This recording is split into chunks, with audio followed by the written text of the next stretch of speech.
नमस्कार बच्चों, कैसे हैं आप सभी। उम्मीद है बहुत अच्छे से होंगे।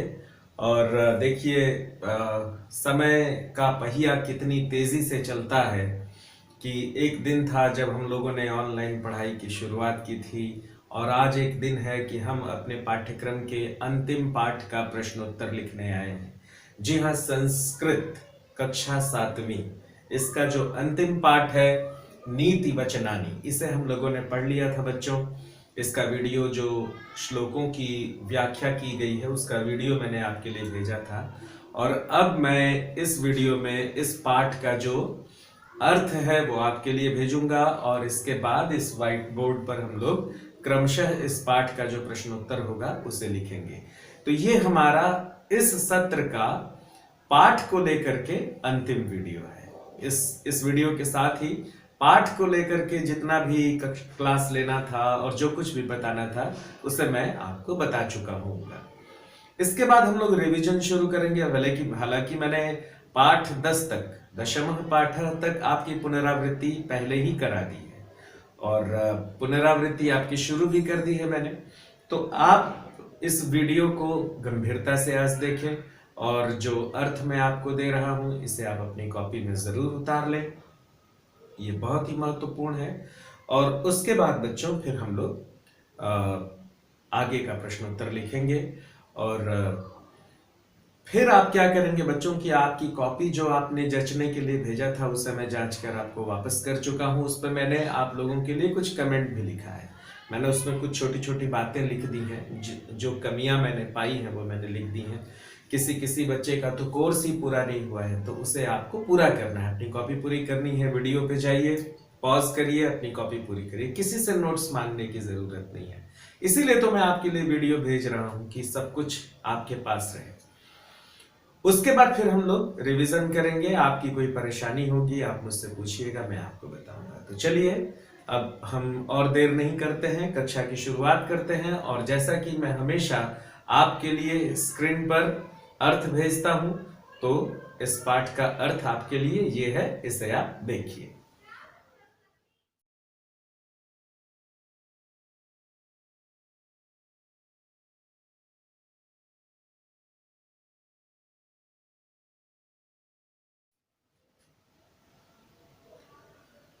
तो बच्चों, उम्मीद है कि आपने ये अर्थ देख लिया होगा, आपने लिख लिया होगा। मैंने व्याख्या भी बहुत अच्छे ढंग से आपको समझाई है, तो आप उसे भी समझ करके और अपने शब्दों में भी लिख सकते हैं। कोई जरूरी नहीं है कि जो मैं अर्थ भेज रहा हूं वही आप लिखें। वास्तव में याद नहीं करना चाहिए, समझना चाहिए, व्याख्या को समझना चाहिए कि श्लोक में क्या कहा गया है ना। तो उसका भावार्थ आपको लिखना चाहिए। अब चलिए हम लोग लिखित प्रश्नों की ओर चलते हैं और प्रश्न और अभ्यास का जो पहला प्रश्न है वहां से शुरू करते हैं। आप भी अपनी कॉपी निकाल लीजिए और अपनी कॉपी और अपनी किताब भी आप अपने सामने रख लीजिए, क्योंकि किताब सामने रहेगा तो वहां से आप प्रश्न देख सकते हैं और उसका उत्तर देख सकते हैं। तो चलिए, यह है हमारा आज का पहला प्रश्न क्रमांक 1। प्रश्न क्रमांक 1 है,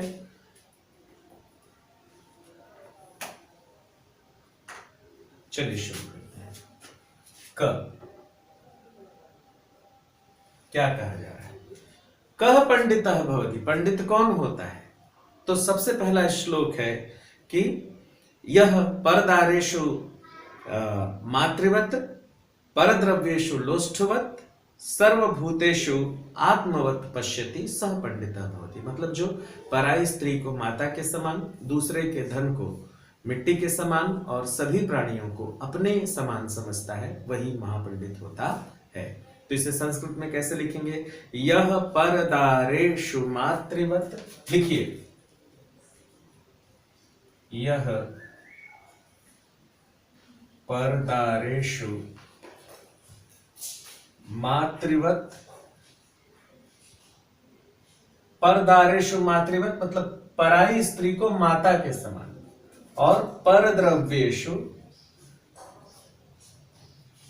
परद्रव्येषु, परद्रव्येषु मतलब दूसरे के धन को लोष्ठवत, लोष्ठवत मतलब मिट्टी के समान। और सर्वभूतेषु आत्मवत, माने सभी प्राणियों को अपने समान, सर्वभूतेषु आत्मवत पश्यति, देखता है, पश्यति, सह पंडितः भवति, सह पंडितः भवति। देखिए, यह परदारेषु मातृवत परद्रव्येषु लोष्ठवत सर्वभूतेषु आत्मवत पश्यति सह पंडितः भवति। अब ख देखिए, ख प्रश्न है, उदार चरितानां वसुधाम कीदृशं भवति। उदार चरित्र वालों के लिए धरती किस तरह की होती है। तो इसका उत्तर होगा उदार चरितानां वसुधैव कुटुंबकम, पूरी धरती ही परिवार के समान होती थी। तो इसका उत्तर होगा उदार चरितानां वसुधा कुटुंबकमेव भवति। उदार चरितानां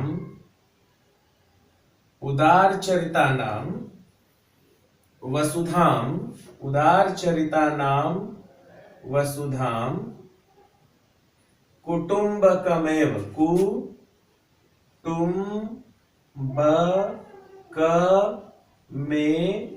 कुटुंबकम एव, असल में ये जो शब्द है कुटुंबकम धन एव, कुटुंबकमेव, उदार चरितानां वसुधाम कुटुंबकमेव भवति, कुटुंबकम एव भवति। अब ग देखिए, ग में क्या है, ग है चंद्रमा कस्मात् शीतलम भवति। चंद्रमा किससे शीतल होता है। तो चंद्रमा चंदन से शीतल होता है। तो उत्तर होगा चंद्रमा चंदनात् शीतलम भवति। चंद्रमा चंदनात् शीतलम भवति। चंद्रमा चंदन से भी शीतल होता है। अब घ देखिए, घ है पापात कह निवार्यति, पाप से कौन दूर रखता है, सच्चा मित्र। तो कह की जगह पर आपको सन्मित्रम लगा देना है, पापात सन्मित्रम निवारयति। पापात, पापात मतलब पाप से, सन्मित्रम, सन्मित्रम निवारयति, पापात सन्मित्रम निवारयति। अब अंतिम है सत्यम कह सिंचति, सत्य क्या सींचता है ना। सत्यम कह सिंचति, वाचिम,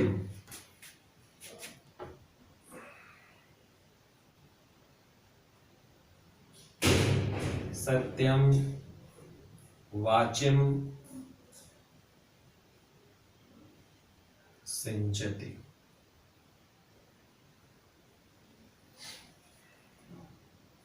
तो इस तरह बच्चों ये आपका प्रश्न क्रमांक 1 का उत्तर है। इसे आप उतार लीजिए।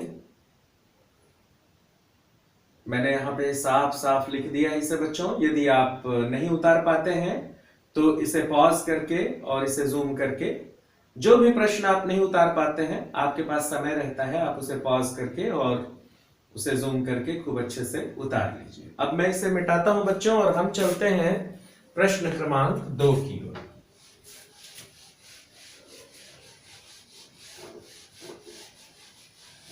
आइए देखें प्रश्न क्रमांक 2 क्या है। प्रश्न क्रमांक 2, प्रश्न क्रमांक 2 है बच्चों, संधि विच्छेद कीजिए। लगभग हर पाठ में आपको संधि विच्छेद मिलेगा, इसलिए आपके लिए यह बहुत जरूरी है इसे समझना। तो संधि विच्छेद में 1 2 3 4 शब्द हैं। मैं यहां सभी संधि विच्छेद को क्रम से यहां लिख देता हूं बच्चों, आप उसे देखेंगे। क पहला है वसुधैव, वसुधा धन एव। देखिए बच्चों, संधि विच्छेद में आप कम से कम इतना ध्यान दीजिए कि इसका जो मूल शब्द है उसे हम क्या समझते हैं। जैसे वसुधैव, तो तुरंत हमारे दिमाग में आना चाहिए कि एक शब्द इसमें वसुधा है, क्योंकि जब हम उस मूल शब्द को निकालेंगे तभी उसमें हमें यह मालूम चलेगा कि दूसरा शब्द कौन सा जुड़ा हुआ है। तो बच्चों, वसुधैव शब्द में जो मूल शब्द है वह है वसुधा। तो देखिए क्या होगा, वसुधा धन एव। बच्चों यहां पर मैं फिर से बता रहा हूं कि यदि आप ऐसा एव एव लिखते हैं एव, तो ये गलत है। आपको ए में मात्रा नहीं लगाना, ये अय हो जाता है ना। ये है ए, यह है अय, तो आपको ये नहीं लगाना है, आपको ये लगाना है एव। ख, ख है पापान निवारयति। पाप एक शब्द है और दूसरा शब्द है निवारयति, तो क्या सही इसका संधि विच्छेद होगा? पापात मतलब पाप से, निवारयति पापात।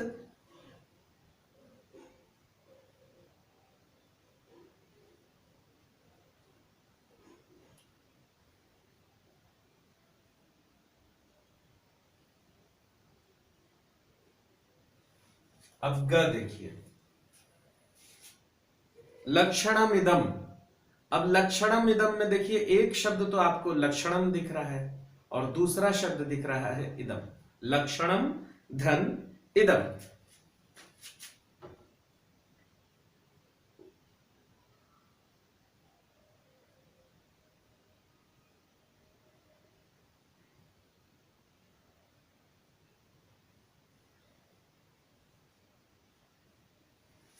अब घ देखिए, घ है पापम पा करोति। इसमें एक शब्द आपको सीधे सीधे दिखाई दे रहा है पापम और दूसरा है अपाकरोति।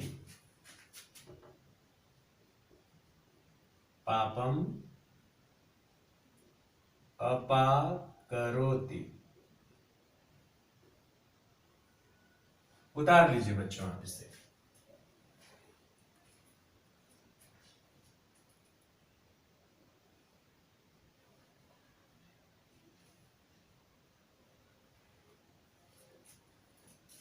अब आइए बच्चों, अब हम लोग चलते हैं प्रश्न क्रमांक 3 की ओर। मैं इसे मिटाता हूं। देखिए प्रश्न क्रमांक 3 है उचित मिलान कीजिए। हालांकि ये बहुत सरल है और मुझे लगता है कि इसे आपको खुद करना चाहिए, लेकिन फिर भी आप कहीं कोई गड़बड़ी न कर दें, इसलिए मैं इसे आपको लिखवा देता हूं। इसमें श्लोक जो है वो कुछ भाग स्तंभ 1 में दिया हुआ है और कुछ भाग स्तंभ 2 में दिया हुआ है। स्तंभ 2 का जो क्रम है वो गड़बड़ है, उसे आपको सही लिखना है। तो जो स्तंभ 2 का जो सही क्रम है उचित मिलान करने के लिए, उसे मैं यहां पे लिखता हूं, आप उसे उतारिए। चलिए, तो ये हो जाएगा आपका प्रश्न क्रमांक 3। प्रश्न क्रमांक 3। अब देखिए ये है आत्मवत सर्वभूतेषु, तो क्या हो जाएगा? यह पश्यति सह पंडितः। यह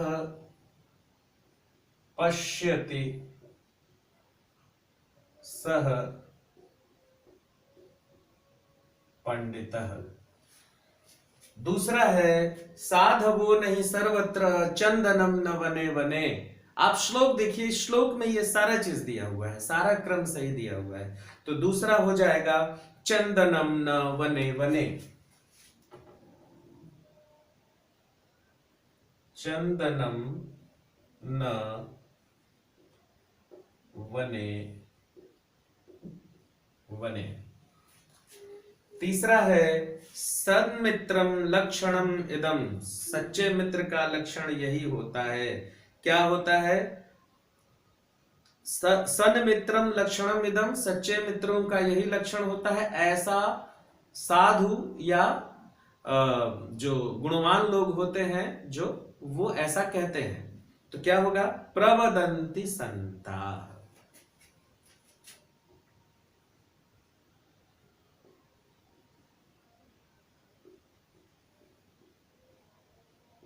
प्रवदन्ति संता, संत जन ऐसा कहते हैं कि यही सच्चे मित्रों का लक्षण है।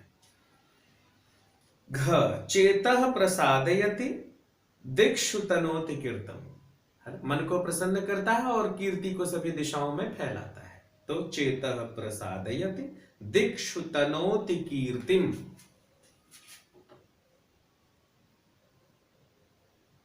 दिक्षु तनोति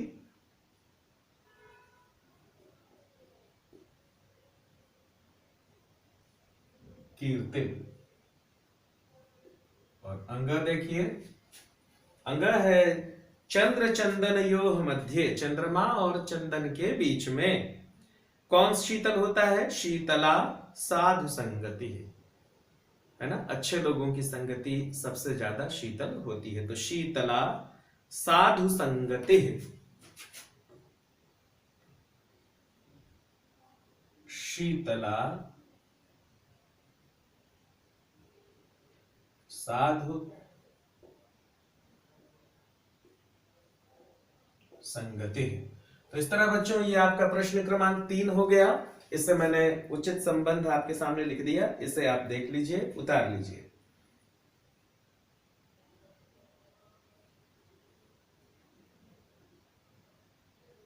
और अब बारी है बच्चों प्रश्न क्रमांक 4 की। देखिए प्रश्न क्रमांक 4 में उचित शब्दों से रिक्त स्थान की पूर्ति कीजिए। तो यहां पर कुछ उचित शब्द दिए हुए हैं बच्चों। शैले शैले, फिर साधु संगति, सत्संगति, सन्मित्रम, फिर सत्संगति, और कोष्ठक में दो दो शब्द दिए गए हैं। आपको उन दो शब्दों में से उचित शब्द छांट कर यहां पर भरना है। तो चलिए मैं क्रम से जो उचित शब्द हैं उन्हें यहां लिखता हूं, आप अपनी कॉपी में उतारिए।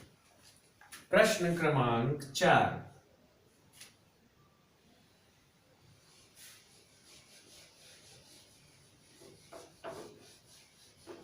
प्रश्न क्रमांक 4। यदि आपको श्लोक याद होंगे बच्चों तो ये सारा चीज बहुत आसान हो जाएगा। जैसे शैले शैले न माणिक्यम, तो पहला क्या हो जाएगा? शैले शैले माणिक्यम न भवति, माणिक्यम।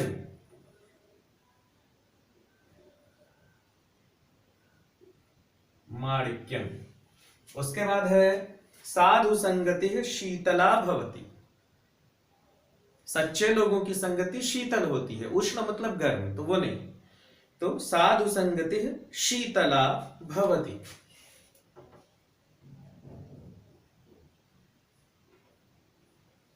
शीतलता प्रदान करने वाली, ठंडक देने वाली, मन को संतोष देने वाली अच्छे लोगों की संगति होती है।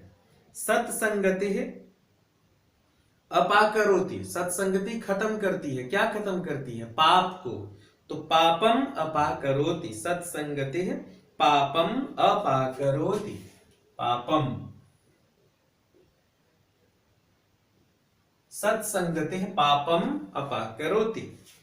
उसके बाद सन्मित्रम प्रगटीकरोति, अच्छे मित्र प्रकट करते हैं। क्या प्रकट करते हैं? दोषान गुणान, दोष प्रकट करते हैं कि गुणों को प्रकट करते हैं? गुणान प्रगटीकरोति, अच्छे मित्र आपके गुणों को प्रकट करते हैं। तो लिखिए गुणान। सन्मित्रम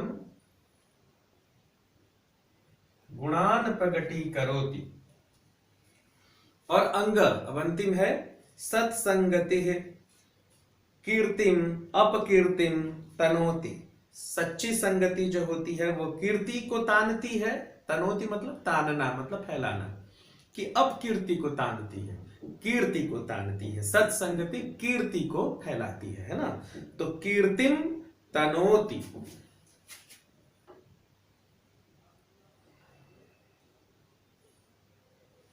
कीर्तिम तनोति। चलिए प्रश्न क्रमांक 4 का उत्तर है बच्चों, इसे आप उतार लीजिए।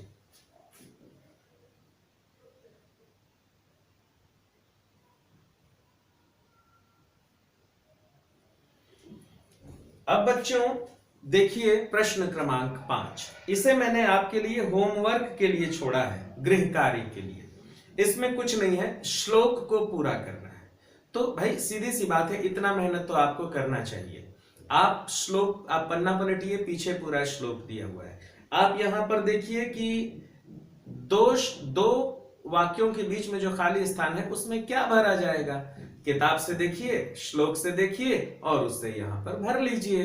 ये बहुत ही आसान है, थोड़ा सा आपको दिमागी कसरत करना पड़ेगा, तो इतना तो आपको करना ही चाहिए। तो चलिए, प्रश्न क्रमांक 5 मैंने आपके लिए गृह कार्य के लिए दिया हुआ है। वैसे मैं यहाँ पर पढ़ के आपको सुना देता हूं। मातृवशवत परदारेषु, बिल्कुल पहला श्लोक है, यहीं से हो जाएगा। मातृवत परदारेषु परद्रव्येषु लोष्ठवत सर्वभूतेषु आत्मवत यह पश्यन्ति सह पंडिता, यहां से है ये। और ख है, देखिए ख है, ये जो नीति श्लोक क्रमांक 4 है ना, वहां से है। चंदनम शीतलम लोके चंदनात् अपि चंद्रमा चंद्र चंदन योह मध्ये शीतला साधु संगति। यहां से आपको ये 5वां प्रश्न जो है वो आप देख लीजिए, पहला श्लोक और चौथा श्लोक है ना, यहीं से आपको खाली स्थान भरना है। अब आ जाइए प्रश्न क्रमांक 6, ये व्याकरण का प्रश्न है, इसे मैं आपको समझाता हूं। देखिए, मैंने आपसे कहा था ना कि आदर्श रूपों को आपको याद करना चाहिए। अगर आज आप बालक का रूप याद कर लिए होते तो ये जितना भी प्रश्न क्रमांक 6 में पूछा जा रहा है ना कि निम्नलिखित शब्दों की विभक्ति तथा वचन लिखिए, इसमें से अधिकांश बालक के रूप पर आधारित है। अधिकांश, मैंने शुरू में ही आपसे कहा था कि बालक, अस्मद और युष्मद का रूप आप लोग याद कर लीजिए। तो जितने लोग याद किए होंगे उनके लिए ये बहुत आसान होने वाला है, और जो लोग नहीं याद किए होंगे उन्हें इसको रटना पड़ेगा। तो चलिए मैं इसे मिटाता हूं, फिर लिखते हैं। प्रश्न क्रमांक 6, देखिए प्रश्न क्रमांक 6, अब बच्चों देखिए, इसमें शब्द है, विभक्ति है और वचन है। तो चलिए हम यहां पर लिख देते हैं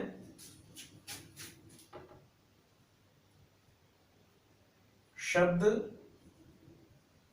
वचन और विभक्ति।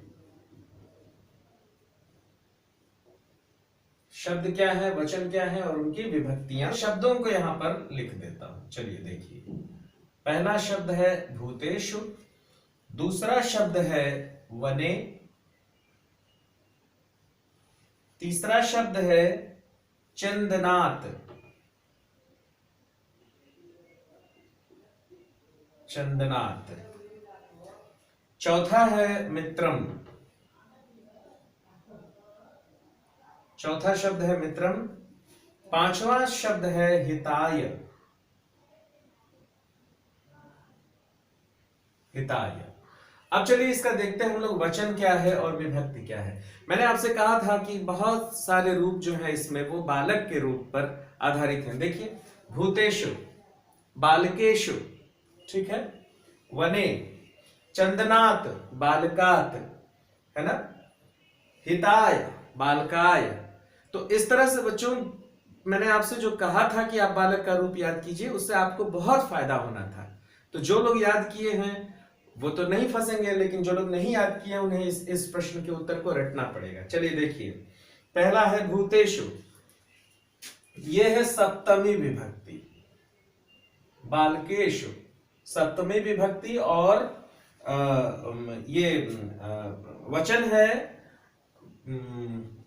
जैसे बालक का रूप देखिए, बालका, बालको, बालका, बालकम, बालको, बालकान, बालकेन, बालकाभ्याम, बालकैः, बालकाय, बालकाभ्याम, बालकेभ्यः, बालकात्, बालकाभ्याम, बालकेभ्यः, बालकस्य, बालकयोः, बालकानां, बालके, बालकयोः, बालकेषु।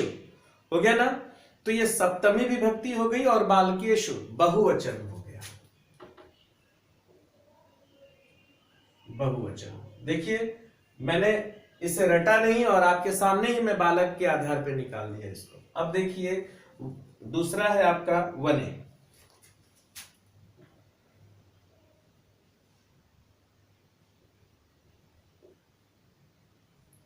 ये भी हो जाएगा, ये हो जाएगा एक वचन।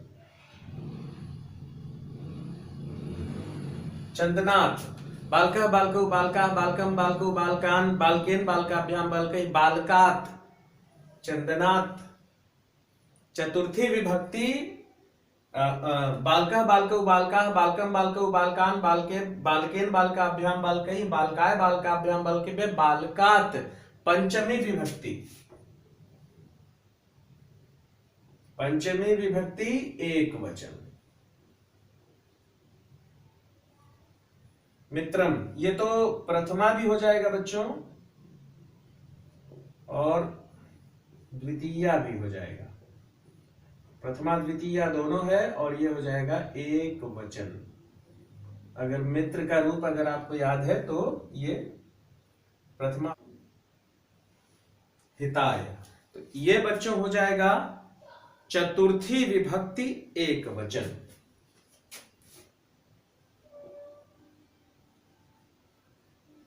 चतुर्थी विभक्ति एक वचन।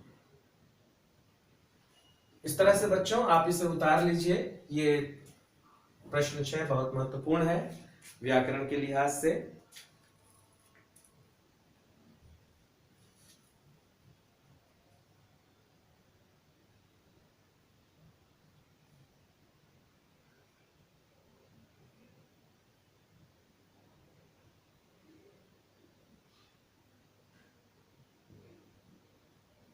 अब देखिए बच्चों, आप इसे उतार लिए होंगे बच्चों, ना उतारे हो तो पॉज करके उतार लीजिएगा। अगला प्रश्न, प्रश्न क्रमांक 7। ये बहुविकल्पीय है। मैं हमेशा इसका उत्तर आपको बोल के टिक लगवाता हूं, तो आप अपनी बुक में, अपनी कॉपी में टिक लगा लीजिए। देखिए पहला है, प्रत्येकम गजस्य मस्तके न भवति। सभी हाथियों के मस्तक में नहीं होता है। तो याद करिए, शैले शैले न माणिक्यम मौक्तिकम न गजे गजे। मोती जो है वो हर गज में नहीं होता है ना। तो मौक्तिकम, मौक्तिकम प्रत्येकम गजस्य मस्तके न भवति। तो उत्तर हो जाएगा मौक्तिकम। दूसरा देखिए, संपूर्ण वसुधा कुटुंबकमेव अस्ति। सारी धरती ही परिवार है। किसके लिए? तो उदार चरिता नाम, है ना। अयम निजम परो वेति गणना च लघु चेतसाम। अयम निजः परो वेति गणना च लघु चेतसाम उदार चरिता नाम तु वसुधैव कुटुंबकम। देखिए यहां लिखा हुआ है, अयम निजः परो वेति गणना लघु चेतसाम उदार चरिता नाम तु वसुधैव कुटुंबकम। तो यहां पर हो जाएगा संपूर्ण वसुधा कुटुंबकमेव अस्ति उदार चरिता नाम। ठीक है। तीसरा देखिए, चंदनात अपि शीतलम भवति। चंदन से भी शीतल होता है क्या? बताइए। चंदनात अपि शीतलम भवति। चंदन से भी शीतल है चंद्रमा। ठीक है। तो इसका सबसे जो सही उत्तर होगा वो होगा चंद्रमा। अब अंतिम देखिए, जनाः सदैव कर्तव्यम। लोगों को हमेशा करनी चाहिए। क्या करनी चाहिए? सत्संगति। हमेशा सच्चे लोगों की संगति करनी चाहिए। ठीक है। तो इस तरह ये 7वें प्रश्न का उत्तर मैंने आपको लिखा दिया। अब एकदम अंतिम बचता है और वो बचता है अनुवाद। तो हम अनुवाद करेंगे 8वां प्रश्न। 8वें प्रश्न का उत्तर आप देखेंगे बच्चों। देखिए 8वां प्रश्न है, संस्कृत में अनुवाद कीजिए। पहला है, पराई स्त्री माता के समान है। 8वां प्रश्न क, पराई स्त्री माता के समान है। परदारा मातृवत अस्ति। परदारा, परदारा मतलब पराई स्त्री, मातृवत मतलब मां के समान, अस्ति मतलब है। परदारा मातृवत अस्ति। ख, ख में क्या है? सज्जन व्यक्ति सब जगह नहीं होते। सज्जनाः सर्वत्र न भवन्ति। सज्जनाः सर्वत्र न भवन्ति।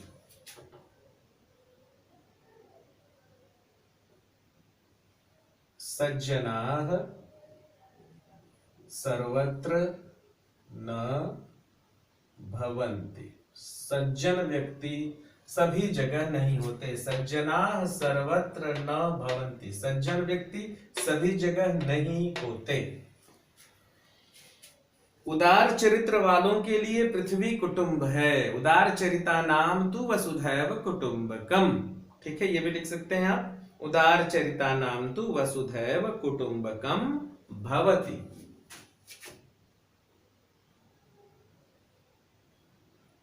उदार चरिता नाम तु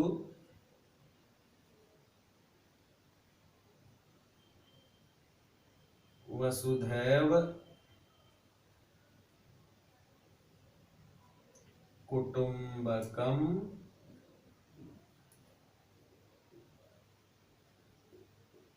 अस्ति। उदार चरिता नाम तु वसुधैव कुटुंबकम अस्ति। घ घ देखिए, घ है चंदन से चंद्रमा शीतल होता है। चंद्रमा चंदनात् शीतलम भवति।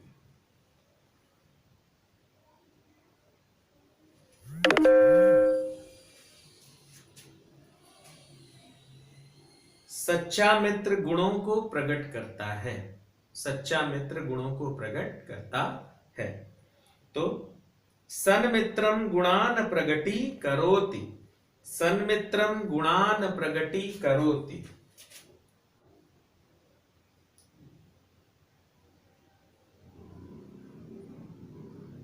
सन्मित्रम गुणान प्रकटि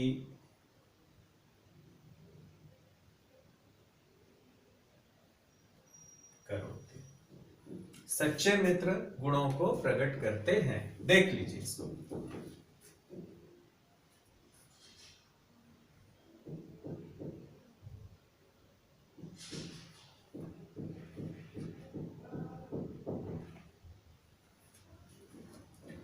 तो इस तरह से बच्चों मुझे उम्मीद है कि आपने इसे उतार लिया होगा। यदि नहीं उतार पाए होंगे बच्चों तो इसे पॉज करके उतार लीजिएगा। तो आपका जो पाठ्यक्रम है बच्चों वो यहीं पर समाप्त होता है। इसके बाद एक छोटा सा प्रश्न पत्र है, इसे आप हल करने की कोशिश करेंगे। आपके लिए एक बहुत महत्वपूर्ण बात बता रहा हूं। ये देखिए परिशिष्ट है, यहाँ पर शब्द रूप दिए गए हैं, उसके बाद धातु रूप दिए गए हैं। मैंने आपको हमेशा कहा है कि अभी आप 7वीं में है, अभी आपको 8वीं में भी पढ़ना है, तो आप अपनी तैयारी अभी से रखिए। अस्मद, युष्मद, बालक, कम से कम इन तीनों रूपों को आप याद करें, शब्द रूपों को, और उसके बाद कोई भी एक धातु रूप। सबसे सरल होता है पठ धातु, वद धातु, है ना। तो इसे आप जरूर याद कर लें, हमेशा आगे की तैयारी में आपको काम आएगा। ठीक है, तो धातु रूप सभी लकारों में याद कर लें, और शब्द रूप अकारांत, आकारांत, इकारांत, उकारांत, उकारांत, है ना। और उसमें भी पुल्लिंग, स्त्रीलिंग, नपुंसकलिंग, तो इतना आपको नहीं करना है। मैंने जो आपको बताया है शुरू में, कम से कम इतना तो याद होना चाहिए कि अस्मद, युष्मद, बालक और पठ का सभी लकारों में धातु, इतना आप याद कर लीजिए, तो आपके लिए बहुत अच्छा हो जाएगा खाली स्थान भरना। तो बच्चों इसी उम्मीद के साथ कि अब तक का वीडियो आपको बहुत अच्छा लगा होगा, और अब हम लोग पुनरावृत्ति करेंगे। पाठ 11 से हम लोगों ने शुरुआत भी कर दी है। इस वीडियो के बाद फिर पाठ 12, फिर पाठ 13, पाठ 14 बना हुआ है। जब तक हमारी परीक्षा शुरू नहीं हो जाती है तब तक हम पुनरावृत्ति करेंगे और पाठ को दोबारा पढ़ेंगे। कहीं कोई परेशानी होगी आप मुझसे बात कर सकते हैं, मुझे व्हाट्सएप कर सकते हैं। आप सभी जानते ही हैं कि आपके व्हाट्सएप में जितने भी प्रश्न आते हैं मैं उन सब का जवाब देता हूँ। ठीक है, तो इस उम्मीद के साथ कि आप बहुत अच्छी तैयारी करेंगे, फिर मिलेंगे। नमस्कार।